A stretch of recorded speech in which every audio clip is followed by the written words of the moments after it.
Hi friends, welcome to IVL academy. ఈరోజు Hindu news పేపర్లో వచ్చినటువంటి ఒక ఆర్టికల్ని తీసుకొని ఇంగ్లీష్ నుంచి తెలుగులోకి ట్రాన్స్లేట్ చేస్తూ అలాగే గ్రామర్ని చాలా కూలంకషంగా తెలుసుకుంటూ ఇంగ్లీష్ నేర్చుకోవడానికి ప్రయత్నిద్దాం.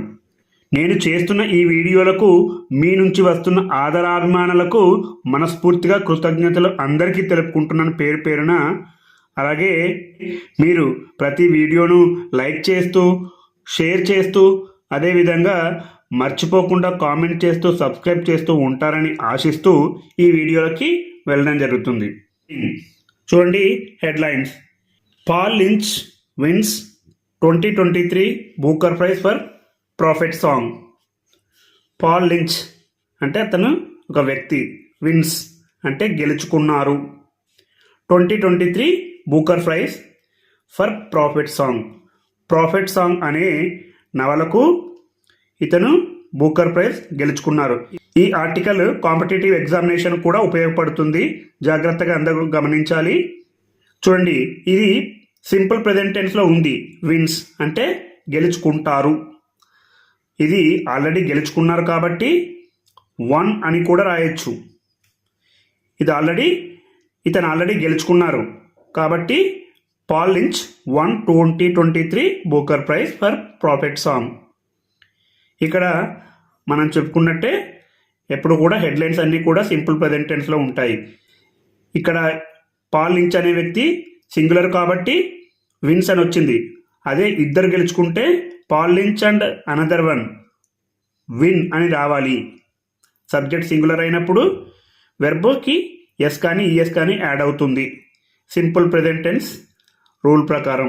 చూడండి, ఈ వివరాల్లో గ్రామర్ ఇంకా కూలంకషంగా తెలుసుకోవడానికి ప్రయత్నిద్దాం.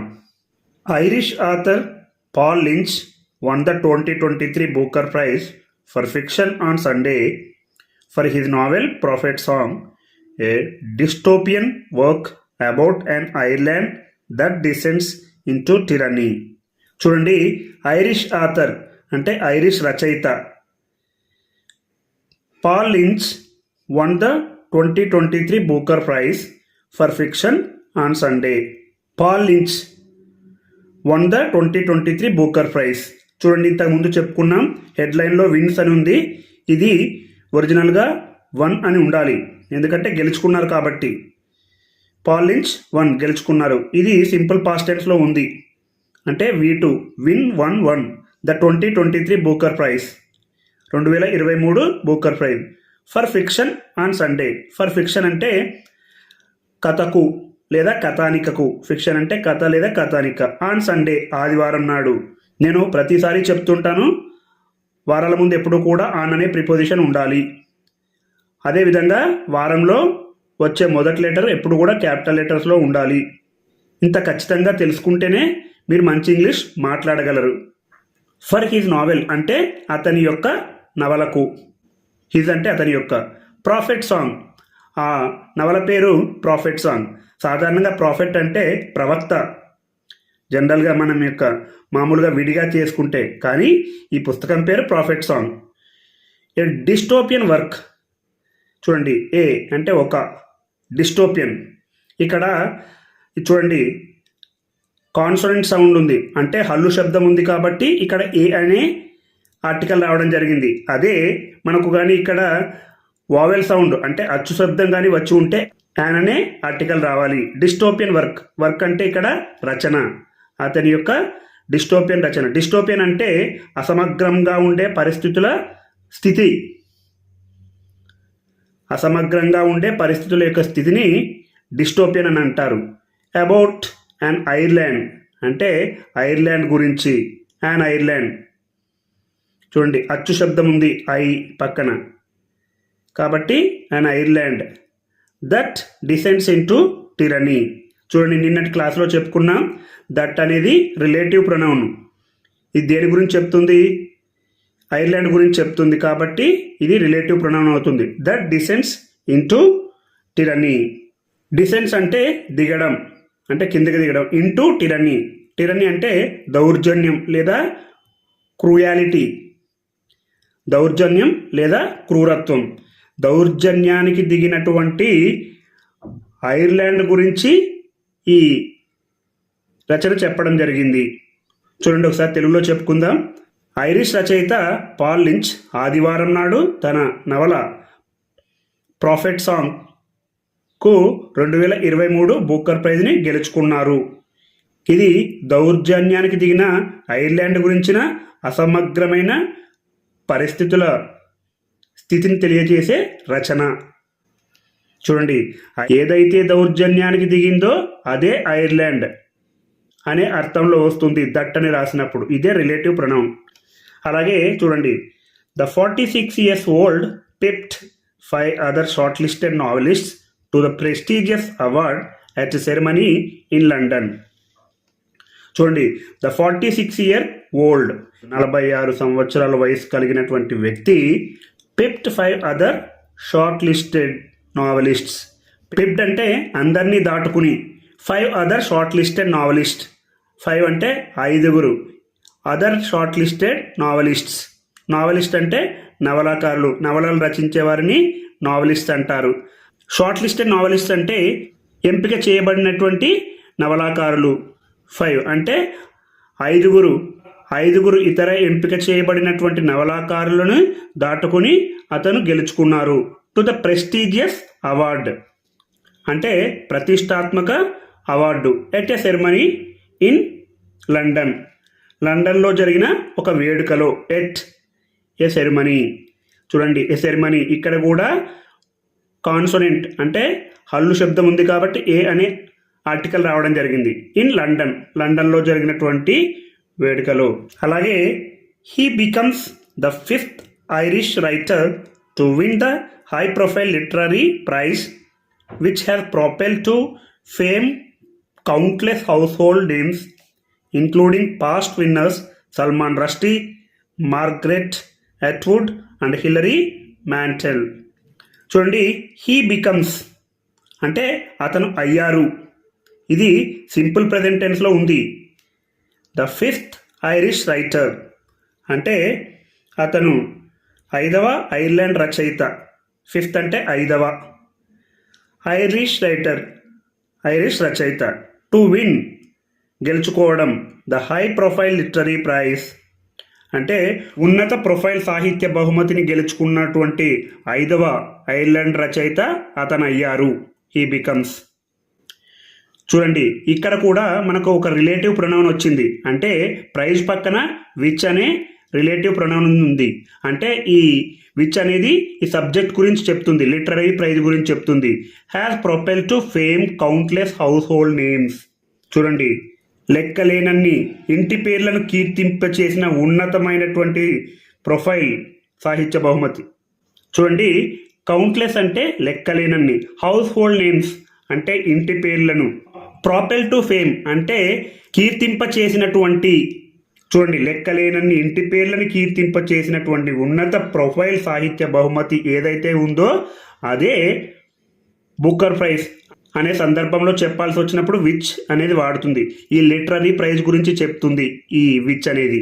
చూడండి, హ్యాస్ ప్రొపెల్డ్ అనేది ప్రెజెంట్ పర్ఫెక్ట్ టెన్స్లో ఉంది. హ్యాస్ ఉంది, అదేవిధంగా ప్రొపెల్డ్ V3 ఉంది. హ్యాస్ ప్రొపెల్ టు ఫేమ్ కీర్తింప చేసినటువంటి. కౌంట్లెస్ హౌస్ హోల్డ్ నేమ్స్ అంటే లెక్కలేనని ఇంటి పేర్లు. ఇంక్లూడింగ్ సహా.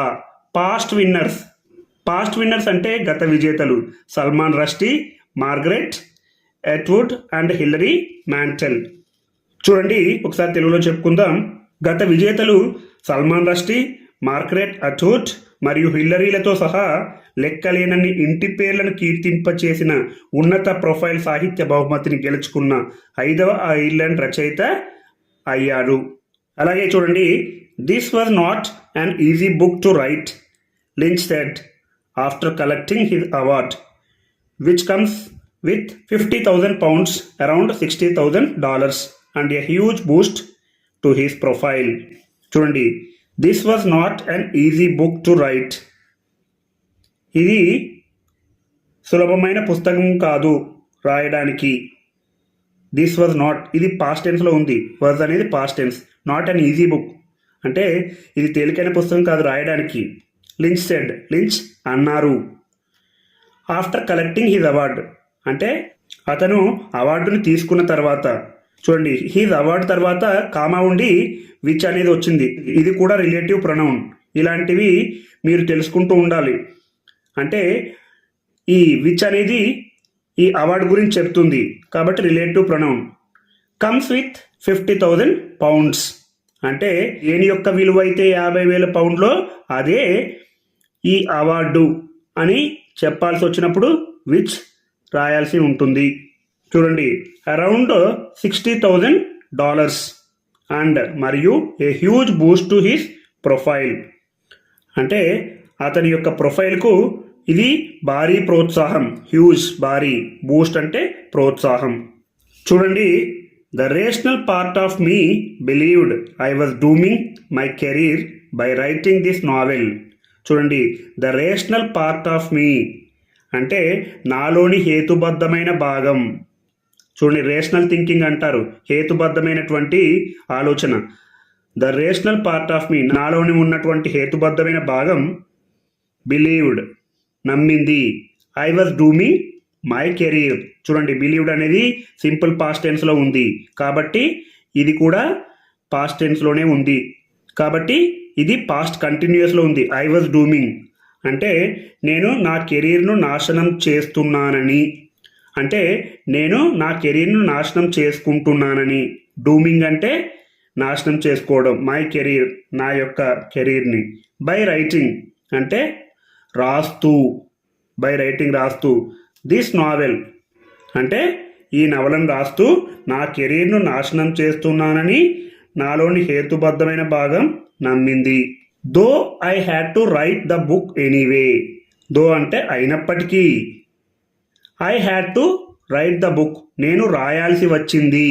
ఎందుకు ఇతను ఇలా చెప్తున్నాడంటే అది దౌర్జన్యానికి దిగినటువంటి ఐర్లాండ్ గురించి చెప్పడం జరిగింది కాబట్టి ఇలాంటివి కాంట్రవర్షియల్ కాంటెంట్ అని చెప్పుకోవచ్చు. అందుకే అతను ఇలా చెప్పాల్సి వచ్చింది. ఎనీవే ఎలాగైనా ఈ పుస్తకాన్ని రాయాల్సి వచ్చింది. We do not have a choice in such matters he added. We do not have a choice అంటే మాకు ఎంపిక లేదు. ఇది సింపుల్ ప్రెజెంట్ టెన్స్లో ఉంది. We do not have a choice. We have a choice అంటే మాకు ఎంపిక ఉంది. We do not have a choice అంటే మాకు ఎంపిక లేదు. ఇన్ సచ్ మ్యాటర్స్ అంటే అలాంటి విషయాలలో, మ్యాటర్స్ అంటే విషయం, ఇన్ సచ్, సచ్ అంటే అలాంటివి. హీ యాడెడ్ అతను జోడించారు అంటే అతను చెప్పారు. చూడండి links book is set in Dublin in a near future version of Ireland. అంటే లించ్ బుక్ అంటే లించ్ యొక్క పుస్తకం లేదా లించ్ యొక్క నావెల్. ఈ సెట్ అంటే ఏర్పాటు చేయబడింది. ఇన్ డబ్లిన్ డబ్లిన్లో. In a near future version of Ireland అంటే ఐర్లాండ్ యొక్క సమీప భవిష్యత్తు వెర్షన్లో. డబ్లిన్ అనేది ఐర్లాండ్ యొక్క క్యాపిటల్ సిటీ, రాజధాని. It follows the struggles of a mother of 4 as she tries to save her family from totalitarianism. చూడండి ఇట్ ఫాలోస్ అంటే అది అనుసరిస్తుంది. ఇది సింపుల్ ప్రెజెంట్ టెన్స్లో ఉంది ఫాలోస్ అనేది. ద స్ట్రగల్స్ పోరాటాలను అనుసరిస్తుంది. ఆఫ్ ఎ మదర్ ఆఫ్ 4 అంటే 4 పిల్లల తల్లి యొక్క. మదర్ ఆఫ్ 4 అంటే 4 పిల్లల తల్లి. ఆఫ్ ఏ మదర్ ఆఫ్ 4 అంటే 4 పిల్లల తల్లి యొక్క. The struggles of a mother of 4 అంటే 4 పిల్లల తల్లి యొక్క పోరాటాలు. As she tries to save her family అంటే యాజ్ అంటే కారణంగా, షీ ట్రైస్ అంటే ఆమె ప్రయత్నిస్తుంది. ఇది సింపుల్ ప్రెజెంట్ టెన్స్లో ఉంది. టు సేవ్ హర్ ఫ్యామిలీ అంటే ఆమె యొక్క కుటుంబాన్ని కాపాడుకోవడానికి. ఫ్రమ్ టొటాలిటేరియనిజం అంటే ఇది నిరంకుశత్వం నుండి తన కుటుంబాన్ని రక్షించడానికి ప్రయత్నిస్తున్నప్పుడు 4 పిల్లల తల్లి యొక్క పోరాటాలను ఇది అనుసరిస్తుంది. There are no paragraph breaks in the novel which is Lynch's 5th. చూడండి there are no paragraph breaks in the novel. ఈ యొక్క నవలలో పారాగ్రాఫ్కి విరామాలు అనేటువంటివి ఉండవు. అంటే కంటిన్యూస్గా ఉంటుందన్నమాట ఆ స్టోరీ. ఇక్కడ చూడండి నావెల్ పక్కన కామా ఉంది, అదేవిధంగా విచ్ అని ఉంది. ఇది రిలేటివ్ ప్రొనౌన్. మనం ఇంతకు ముందు క్లాస్లో కూడా చెప్పుకున్నాం. ఈ విచ్ అనేది నావెల్ గురించి చెప్తుంది. లించ్ 5th అంటే లించ్ యొక్క 5వ. లించ్ యొక్క 5వ పుస్తకం ఏదైతే ఉందో అదే ఆ నవల అనే చెప్పాల్సి వచ్చినప్పుడు విచ్ రాయాల్సి ఉంటుంది. అలాగే Canadian novelist Esi Edugyan who chaired the 5-person judging panel called the story a triumph of emotional storytelling bracing and brave. చూడండి, కెనేడియన్ నావెలిస్ట్ అంటే కెనడియన్ నవలా రచయిత. ఈసీ ఎడ్యుగన్ ఇక్కడ కూడా కామా ఉంది, అలాగే హూ అని ఉంది కాబట్టి ఇది కూడా రిలేటివ్ ప్రొనౌన్. హూ చైర్డ్ అంటే ఎవరైతే అధ్యక్షత వహించారో అతనే ఈసీ ఎడ్యుగన్ అని చెప్పాల్సి వచ్చినప్పుడు ఇలాంటివి రిలేటివ్ ప్రొనౌన్స్ రాయాలి. ఈ రిలేటివ్ ప్రొనౌన్స్ ఇతని గురించి చెప్తుంది, ఈసీ ఎడ్యుగన్ గురించి. చైర్డ్ అంటే అధ్యక్షత వహించడం. ద 5-person జడ్జింగ్ ప్యానెల్ అంటే 5 వ్యక్తుల జడ్జింగ్ ప్యానెల్కు ఇతను అధ్యక్షత వహించారు ఈసీ ఎడ్యుగన్. కాల్డ్ అతను పిలిచారు. ద స్టోరీ అంటే ఆ కథ a triumph of emotional storytelling bracing and brave అంటే ఈ కథను ఈసీ ఎడ్యుగన్ ఇలా పిలిచారు అంటే భావోద్వేగ కథనం దృఢంగా మరియు ధైర్య సాహసాల విజయం అని పిలవడం జరిగింది. చూడండి, ఈ విధంగా మీరు ప్రతి ఒక్క ఆర్టికల్ను ఇంగ్లీష్ నుంచి తెలుగులోకి, తెలుగు నుంచి ఇంగ్లీష్లోకి అలా నిరంతరం ప్రాక్టీస్ చేస్తూ ఉంటే మీరు మంచి ఇంగ్లీష్ మాట్లాడతారు.